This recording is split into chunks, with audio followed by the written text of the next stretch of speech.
The last stop. I was driving longer than I planned that night, too long. The highway was empty, the kind of empty that makes you keep checking the rearview mirror, even though you already know no one's behind you. My fuel light came on, glowing orange like an eye opening in the dark. I told myself I'd stop at the next station. When I finally saw one, it didn't look right. The sign buzzed and flickered, half the letters dead. The building was small, lonely, and swallowed by the dark woods around it. Only one pump worked, its screen cracked and glowing a sickly green. But I didn't have a choice. I pulled in. The second I stepped out of the car, I felt it. That weight. That pressure in the air, like something was watching me from the trees. The pump beeped, glitching, gas starting and stopping. As I stood there, I kept catching flashes of movement in the reflection on my car window, behind me, to the side. But when I turned, nothing was there, just the road disappearing into blackness. Inside the station, the lights were dim and humming. The shelves looked untouched, like no one had bought anything in weeks. At the counter sat a man, pale, still. He stared straight ahead, eyes wide and unblinking. I cleared my throat. "Hey, pump's acting weird." He didn't react, not even a blink. He just slowly raised one hand and pointed behind me. I froze. Something about the way he moved felt wrong. Slow, like he was underwater, but stiff, like his bones were locked. I turned around. At the back of the store was a door with a small square window, and through it, I saw someone standing outside by my car. Someone who hadn't been there before. They were facing the station, facing me. I stepped closer to the window, heart slamming in my chest. The figure was tall, very tall, and the longer I stared, the more I realized they weren't breathing, they weren't shifting, they weren't alive in any way a person should be. I hurried back to the counter. "Who is that?" The man finally blinked. "Once. He followed you." My blood went cold. "What?"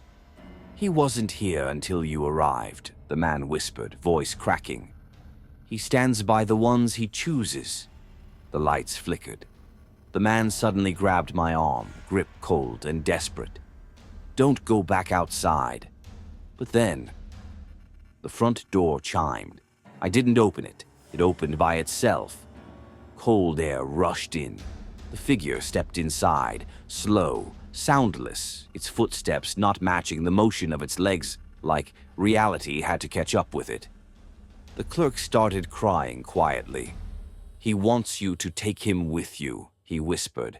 "None of us can leave unless someone does."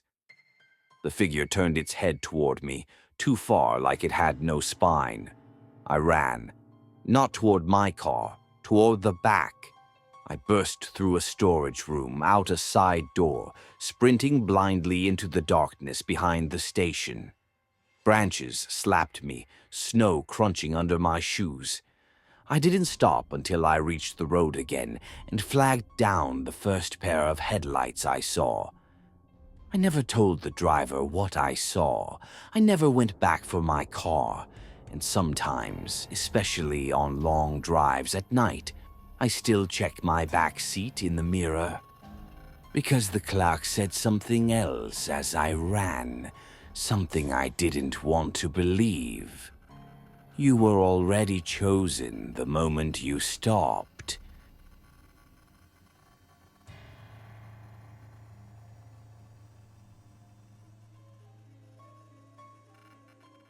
The last station before the void. I should have kept driving. Even now, every part of me wishes I kept my foot on the accelerator and let the fuel gauge hit 0. But when that red light blinked on in the middle of nowhere, the only sign of life was a flickering neon board that read, "Open 24 hours." The gas station sat alone on the side of a dead highway, surrounded by black nothing. No houses, no cars, not even roadkill. Just a cold silence that felt wrong. As I pulled in, my headlights washed over the pumps. All of them were old, the kind of cracked, sun-bleached machines you'd expect to see in an abandoned desert. I stepped out and the wind hit me with a smell. Not gasoline, something metallic, something rotten. The pump handle felt warm in my hand as if someone had just used it. But there were no cars, no people. Then I saw movement. Inside the station store, behind the dirty glass, a man stood completely still. Not at the counter, just standing in the middle of the shop, facing the door. His uniform was faded, his skin grayish, and he didn't blink once while I filled up. I tried not to stare. When the pump clicked done, I almost jumped out of my skin. I hurried inside to pay because the last thing I wanted was to stay out there alone. The bell above the door didn't ring when I pushed it open. It only let out a dry, broken rattle, like a bone being twisted. The inside smelled worse, damp, moldy. And that man, happy he was still there, facing me like he hadn't moved at all. Just pump 4, I said, voice cracking. His mouth twitched. Not a smile, more like the memory of a smile. Card or cash, he whispered. His voice didn't match his face. It sounded like several voices overlapping, each a different age, all trying to speak at once. My hand shook as I handed him my card. He didn't swipe it. He put his hand over mine, squeezing it. Cold, damp, like holding a dead fish. You shouldn't be here, he said quietly. It comes when someone stops. What comes? I asked. He looked behind me. Slowly, painfully. His eyes widened in a way no human eyes should, like something was pulling the skin from behind his head. I turned. At first, I thought it was smoke. A black mass crawling under the store shelves, dragging itself forward like liquid shadows. It had no shape, just tendrils, reaching, scraping along the floor, leaving it frost white wherever it touched. The lights flickered. The air turned colder. The man's grip tightened painfully. It found you, he breathed. The shadow surged toward me. I ran. The bell shrieked as I shoved the door open. I bolted for my car as the lights inside exploded, one by one. The thing scraped behind me across the concrete, sounding like claws dragging on tile. I didn't look back. My hands fumbled the keys, shaking so hard I dropped them twice.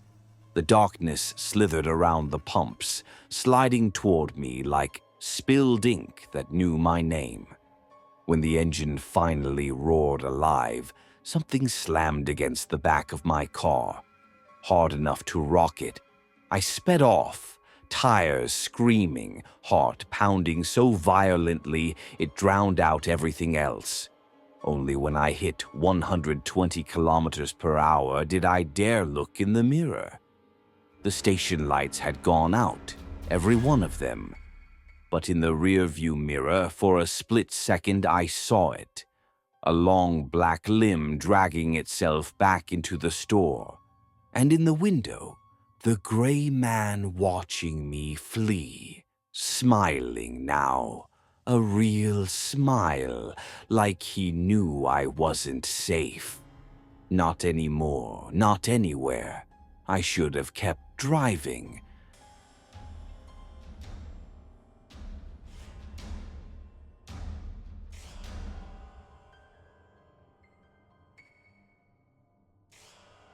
The man who shouldn't have been there. The fuel light came on just past midnight, right in the middle of the longest stretch of highway I'd ever driven. No towns, no houses, nothing but black woods pressing against both sides of the road. My phone had no reception. My radio only played static. When the gas station appeared, one old sign glowing weakly through the trees, I felt relief so strong it made me laugh. That didn't last. The place looked abandoned. No cars, no sound, just two rusted pumps under a buzzing light that flickered like it was dying. I rolled to a stop, shut off the engine, and instantly regretted it. The silence was thick, heavy, like the whole world was holding its breath. Even the wind felt like it stopped. I stepped out and nearly gagged. The air smelled wrong. Not gasoline, more like rotting metal and wet dirt. I grabbed the pump and tried to distract myself by watching the numbers climb. That's when I noticed the station's front door was open. Not wide, just a few inches. Enough for darkness inside to spill out like ink. Someone was watching me from behind the glass. I didn't see a face, just the shape of a head, tilted slightly, too still to be human. I froze. Then the pump clicked. The loud metallic snap echoed across the empty highway like gunfire. The door inside creaked. I forced myself to move.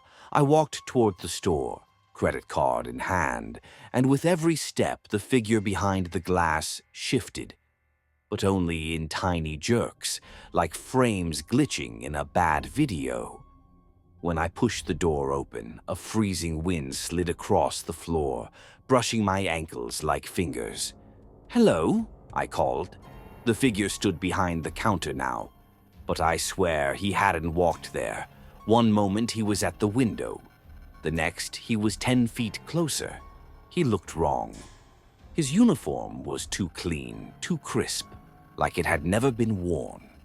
But his skin looked stretched, almost translucent, tightened over sharp bones. His eyes were wide, black, and glossy like wet stones. "You picked the wrong night to stop," he said. His voice was soft but thick, like someone speaking through water. "I just need to pay," I said, trying to stay calm. He smiled, his lips cracked open like old paper. "They always say that." A scraping sound came from behind me, not from inside, from outside, out by the pumps.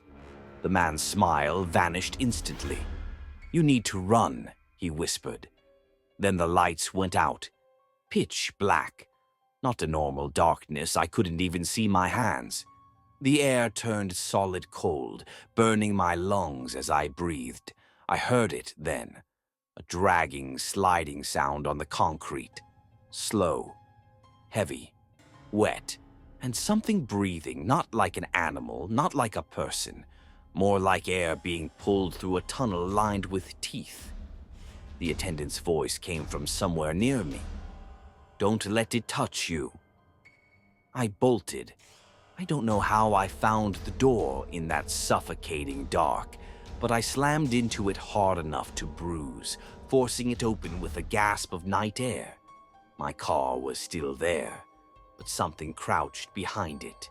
A tall, thin silhouette, limbs too long, bent at angles that broke every rule of anatomy.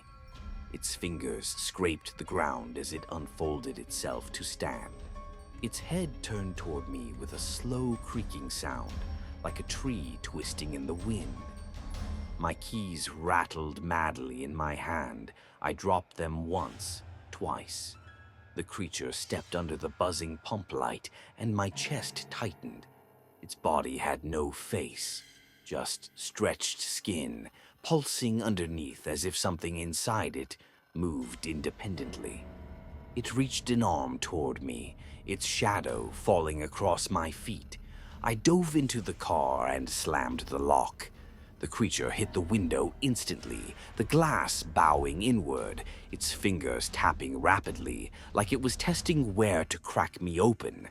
The engine sputtered once, twice, then roared to life. As I sped off, the thing chased me for a few steps, impossibly fast, its limbs whipping like loose cables before it disappeared into the dark behind me. I didn't breathe until I hit 140 kilometers per hour. When I finally looked in the rear-view mirror, the gas station lights flickered, then turned off completely. But for a split second, I saw the attendant standing at the edge of the road, watching me leave, smiling, like he already knew. I didn't outrun anything. It was coming with me.